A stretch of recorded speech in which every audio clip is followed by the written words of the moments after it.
What is the role of the panel moderator in a panel discussion? You might be surprised.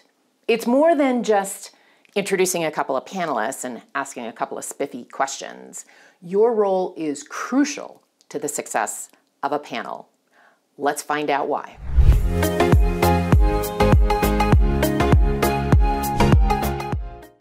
In this video, I am going to share 8 specific roles, or you might consider them to be tasks, but they're roles that you are responsible for thinking about all the time while you're moderating a panel. One of them might surprise you, or 2, and there is one big no-no you do not want to do. Let's dive right on in.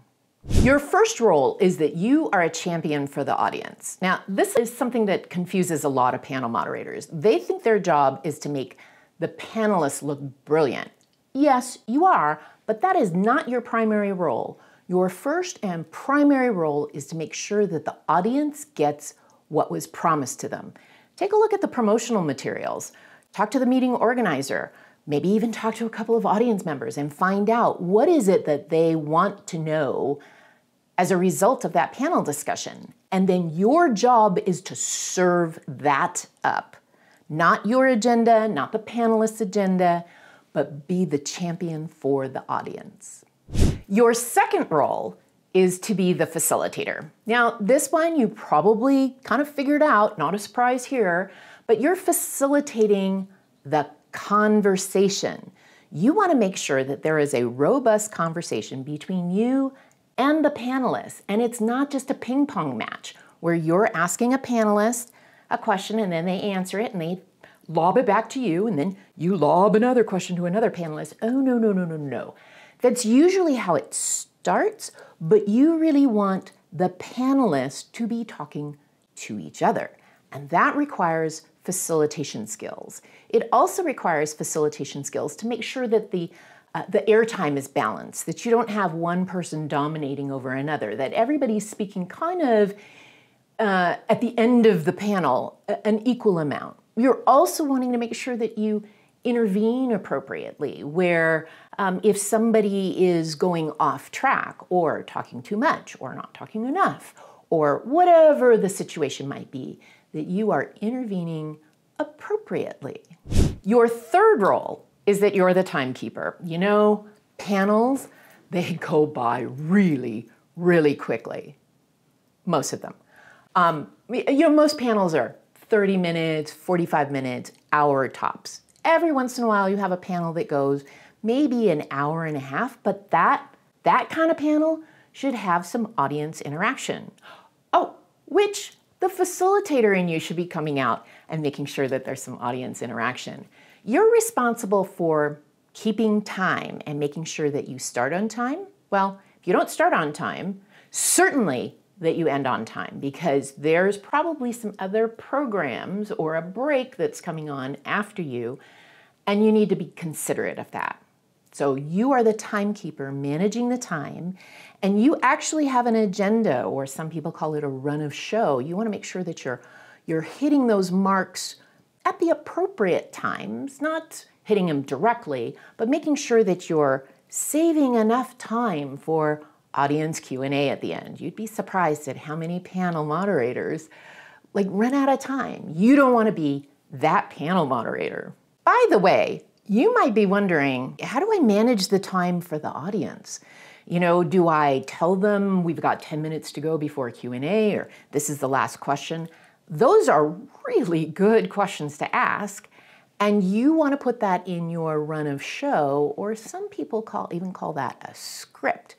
You might want to check out one of our videos that we have about, do you have a script and what's in that script too? Your fourth role is that you're the logistician. Yes, you should have a meeting organizer who is, making sure that there's a room set up, that you have chairs that you're sitting in. If it's an audience that's more than maybe 30 people, you should have some microphones, those kinds of things. But oftentimes, it's generally thought of. You, as the panel moderator, need to be thinking more robustly about what kinds of things need to be in place for your panelists and for your audience to feel comfortable. And you have more leverage or more influence over that. So for example, if you want audience interaction and the room is set in a theater style, you're not going to be able to get as much interaction as if they were in tables of rounds. You might have some influence about what kind of seats are being used. You'll have some influence about whether there's some water or tables, or maybe some people are going to have some props or demonstrations. You have influence over that. And you need to let your panelists know kind of what the background is so that their wardrobe doesn't conflict with the background. You want to let your panelists know what kind of chairs they're sitting in so that they can wear the appropriate attire so that we don't see any little body parts. So you want to make sure that you're thinking about all these little details. Oh, by the way, there are probably some things that you've thought of that I haven't even mentioned. I'm just curious. What are some of the things that, as the logistician, that you often need to pay attention to? If you could write that in the comments below, that'd be awesome, because then that way we can learn from each other. Absolutely important that as panel moderators, we share our successes and our lessons learned. In fact, that's why I'm doing these videos, so put it in the comments below. Your fifth role is the instigator. Now, nobody likes a boring panel. Let's face it, a boring panel just is like duller than dog dirt, and everybody's saying, oh, and I agree with that, and I agree with that, and we're not learning anything new that we can't find off of Google or YouTube.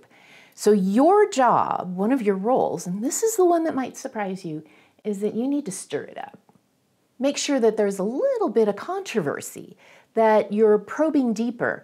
If the panelists are staying at a pretty general level, you want to make sure that you're asking some pointed questions on behalf of the audience. So one of your roles is to stir it up and be the instigator.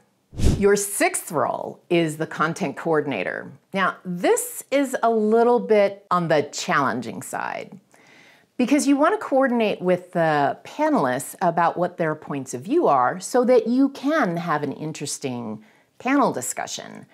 And so you want to meet with the panelists either face-to-face or virtually or over an email conversation, or you need to find out what their points of view are and make sure that you understand where they overlap and where they are different. You probably want to probe where they are different. So there's a little bit of content coordination that you need to do before the panel as well as during the panel. The other piece about content coordination, and I hesitate to bring this up, is that you may or may not want to use slides.